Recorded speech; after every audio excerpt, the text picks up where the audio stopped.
Hello everybody and welcome back to another episode of this Q&A series where I answer your questions, all with some random gameplay footage in the background and usually accompanied with a cup of tea, but no cup of tea today because, well, frankly, I forgot to make one. Let's just get on with it anyway.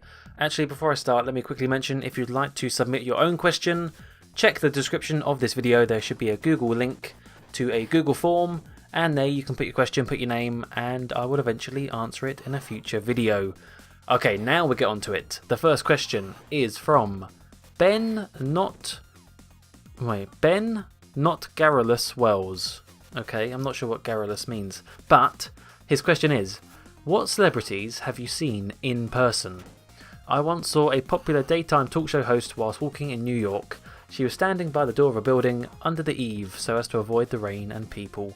Everyone had made a 3-meter circle around her on the surrounding sidewalk, creating a sort of circular wall, which utterly stopped the flow of people. Since I had no idea what was going on, I squeezed by and walked straight through the circle, wondering why all those adoring fans were seemingly screaming at me. So I stopped in the centre of the circle, and soon I began absorbing the adoration of my fans. I started to bow and mouth thank you to them all. That lasted for about 30 to 40 minutes, but then I had to leave my fans for a limo waiting for me at the curb. Ah, well, that's a lovely story, Ben. It just sounds delightful. But in answer to your question, what celebrities have I seen in person? I guess the answer is not many. I'm trying to think. It kind of depends on what you define as a celebrity and also what you define as meeting them. Do you need to have spoke to them? Do they need to have actually known you were there? Do you need to have shaken their hand? I don't know. Let me try and think. Years and years ago, when I was very little, I met a British comedian called Brian Conley, who some people might recognise. I think he does like the Royal. What's that show called? The one that's at the London Palladium. Oh yeah, that was it. Royal Variety Performance. That's what it was called. I think he does that, and yeah, he's sort of a bit past his day, but yeah, I saw him many years ago. It's not really that interesting. Anyone else I've seen? I have seen one time at a discount sort of tat shop, of all places, I saw a lady who was an actress in EastEnders, which, on the face of it, not very interesting because EastEnders really, it's not that big of a deal. But her name, I think, hang on, I've got it up in another tab because I wanted to make sure. Her name is Layla Morse, who plays Big Mo Harris on EastEnders. I met her once in a shop, and the cool thing is that she is actually the sister of Gary Oldman. Yeah, bet you didn't know that, did you? So I've been one step away from meeting Gary Oldman. I guess you could class that as, but not really because it's really dumb. But yeah, I met her. And who did I meet? I met someone from the James Bond films. Again, I don't know whether you define this as a celebrity because it's not actually a famous actor or actress from the films. It's actually one of the art directors or set directors, or the person who sort of designed lots of sets and things for the Bond films back in the day. His name's Peter Lamont, and he even won an Oscar, actually. He worked on Titanic. I met him at a little meet and greet Q&A thing in London a couple of years ago. Got my book signed by him. So that was pretty cool. And I actually did meet him in person and said hello and everything. So yeah, that was good. So yeah, I guess there's a few that I've met, but none of them really big. None of them I think you'd really recognise just by the name alone. But you never know. The day might come where I could bump into Daniel Craig. Hey, it could happen. You don't know. Anyway, thank you for the question, Ben. Let's move on to the next one from Thomas Hazelden. His question is, do you watch anyone from the Mindcrack Server? If so, who is your favourite? Mindcrack Server is a Minecraft server, for those of you who don't know. A bit like Mindcrack. I think it was started by Generic B, and then they sort of split off into their own thing. But as for if I watch anyone from it, I don't think I do, unless Etho counts as being on it, Etho's Lab. Because I still watch him, but I don't think he makes videos on Hermitcraft. I think it's Vintage Beef on there as well, but I don't watch Beef. I really don't even know who's on there, which I guess is the answer to that question. No, I don't. I probably... The thing is, I probably would like it because I loved Mindcrack when that was active and popular, and that's sort of what Hermitcraft is. It's just still going and hasn't died like Mindcrack did. So I guess I would enjoy it. I've just got to try and find the right sort of person, the right sort of personality that I would enjoy. Maybe I'll give it a shot. Who knows? If you've got any suggestions for who to watch, then go ahead and leave them in the comments. But Thomas asks another question. Asked 2 more questions actually. The next one is, have you met anyone from the Mindcrack server? Oh, bit of a theme in this episode about meeting people. Well, unlike actually, I could have answered this in that previous question by Ben. Again, if you count these people as celebrities, they're sort of, I don't know, a class of internet celebrity, which isn't the same, but some people might think they're celebrities. Hey, they were going around giving out autographs, so maybe they are celebrities, who knows? But yes, I've actually met a lot of people from the Mindcrack server when I went to their Mindcrack party back in 2015. They held their own little thing. It was at some arcade just outside of the London Eye, just along that little bit of the Thames. You have Shrek's Adventure, you have the London Aquarium, something else, and then you have an arcade, and that's where it was held. You got entrance into that, you got to meet the Mindcrackers, you got to play on all of the games and stuff. It was pretty cool. That's also where I went with Naxa and Killer, and who else was there? There was loads of people, Pajam, and yeah, that whole Minecon trip. We all went to the Mindcrack party as well, so I met Good and Milby. And when I say meet, I didn't go up to them and try and be really cringy, like, oh, I love your videos, oh, will you sign this for me?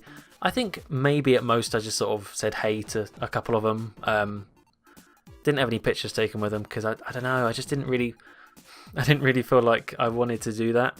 But Pyro Puncher, I definitely I think I said hello to.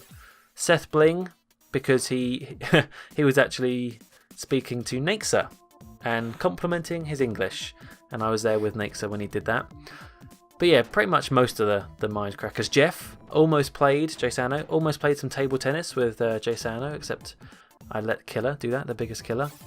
Yeah, a lot of Mindcrackers basically. Not all of them were there. Arcus was another one, but a fair amount, which was nice. It's pretty cool that night. I had a good time. So long ago now though. Man, where does the time go? That's over 3 years ago. Wow. Phew. Okay, the last question from Thomas is, have you played Crash Bandicoot Insane Trilogy? If so, would you make a series of it? Well, the answer to that is no. I haven't played it yet. I do want to get that game. Again, it's one of those games where I said, oh, I'll just get it when it goes a bit cheaper in price. I don't need it straight away. I don't need to buy it when it's £30. I can get it cheap for £10 later on. And I think it pretty much is about that price now. It's about £10, £15. So I could get it. It sounds mighty similar to what I said about Arkham Knight though. And I still haven't bought that, and I should. But yeah. I probably will get it at some point, and I don't think I'd make a series of it, but I would like to stream it. I've live streamed Crash Bandicoot a couple times now. I think one of them was a PS2 game, one of them was even a PS1 version. I think it was Crash Bandicoot 2, Cortex Strikes Back. I always get them too mixed up. Cortez from Time Splitters and Cortex from Crash Bandicoot. So yeah, I could live stream it, but I haven't actually got the game yet. When I do, I will, I guess. There you go. Alright, on to another question from Ben Wells. Do you follow any sports? And before you ask, no. Point and clicks are not considered a sport. Well, damn. I know there isn't much crossover of sports from Europe to the US, besides possibly Formula 1 and tennis and golf, but is there any prominent North American sports shown over there? I'm thinking primarily about baseball, hockey, or competitive eating. I'd love if they televised competitive eating. I would watch that, definitely. But anyway, let's answer the first question first. Do I follow any sports? Kind of, but not really. I'm not a massive sports fan. I don't have a set team. I don't know the ins and outs of the players and the scores and even the rules of the game half the time. So football, or like soccer, I guess, no. I have a sort of fake interest in football, but not really.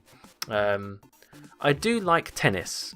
I like playing tennis and I like watching Wimbledon, specifically Wimbledon. Don't really care about the other ones like the French Open and stuff like that, but I do like Wimbledon because it's nice and sunny and summer's here and yay, it's grass and strawberries and cream and it's just a nice feeling, you know. But in terms of following it, yeah, I know some of the good players and I know scores and stuff, but I'm not a passionate fan. And I think that might be it. I like the Olympics. When the Olympics are on, I will watch them, or at least try to. Usually the summer ones I prefer, but yeah. Again, not massive fan of following them though. Is that it? That might be it. That's kind of sad. Mainly tennis is the answer. And also, in answer to crossover with American sports, I guess you're kind of right. Baseball, not really. We do play rounders at school, which is very similar to baseball, sort of the diamond pitch and batting and pitching and stuff like that. But obviously it's different to baseball in many ways. Hockey, don't know about hockey. I tell you what is getting quite popular over here is American football. I think only a few years ago they did some American football on some football stadium. Like they converted it into a American football pitch. And I think the story was that they messed up the grass so badly that they had to fix it afterwards.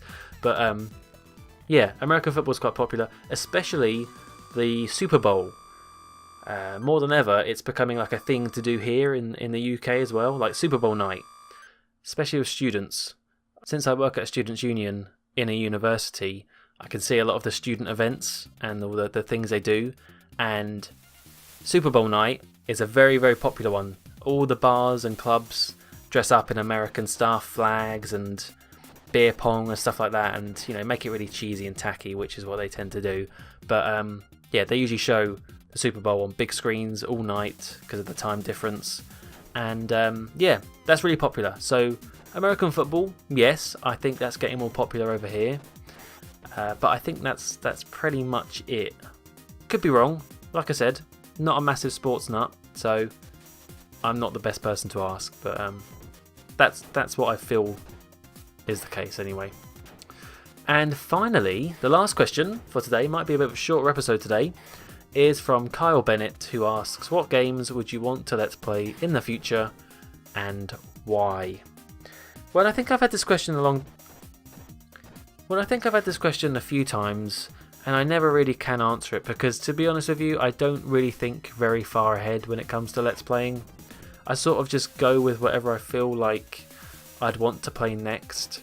I like to switch it up and change the order, so if I'd just done a platformer, I'd like to do a point and click, and if I'd just done a point and click, I'd like to do, I don't know, a FPS, like Time Splitters or something. But no, I don't really have many thoughts. What would I like to Let's Play? I'd tell you what I would like to Let's Play at some point in the future is, I just don't know whether it's possible to, is Sims. I'd really like to do some sort of playthrough of Sims. That would be fun, I feel. You have to make it work though, because Sims is one of those games where you could just play for 2 hours and not get much done. So I don't know, I'd have to think about that more, but it's something I'd like to do. One that I've always joked about is Let's Playing GTA San Andreas, because it is one of my favourite games of all time, and one that I have so many fond, cherished memories of, nostalgia playing as a kid. But the scope of that game is just so massive. I guess I wouldn't have to do the whole game, I could just do the story, but yeah, it's such a big task, and I have so little time as it is, really. I have much less time than I used to Let's Playing, especially when I was a student, that I think that might be a bit too risky, because I might never finish if I start that. So I'd like to, but I don't know whether I actually would. Any others I'd like to do? More point and clicks. I've always said that I've got a massive list of point and clicks and point and click games I've got on Steam that I need to play at some point. There's just so many. I'm trying to think of some of the series names now. Something Beyond? No, that's not it. Broken Sword, is that one? Deponia, I know that's one. There's an Agatha Christie one. Yeah, there's loads. So, point and clicks for sure. There probably are more, but part of me can't remember, and part of me doesn't really want to say because I want to keep things sort of a bit secretive because I'm annoying like that. And also, if I say it, that means I might have to do it, and I don't want to commit to anything. So, there's a couple, I suppose, Sims and GTA and point and clicks, but yeah, I don't really plan too far ahead, and I don't think too much far ahead because I don't want it to become too much of a burden, if you know what I mean. I like to go with the flow. So yeah, that's it. That's it for questions today. Again, if you'd like to submit your own question, because now I'm in dire need of questions, so ask me to your heart's content. Then follow the link in the description, go to the Google form and leave your questions there. I will answer them in a future episode. Thank you to everyone who did leave questions, and until next time, thank you all very much for watching, and goodbye.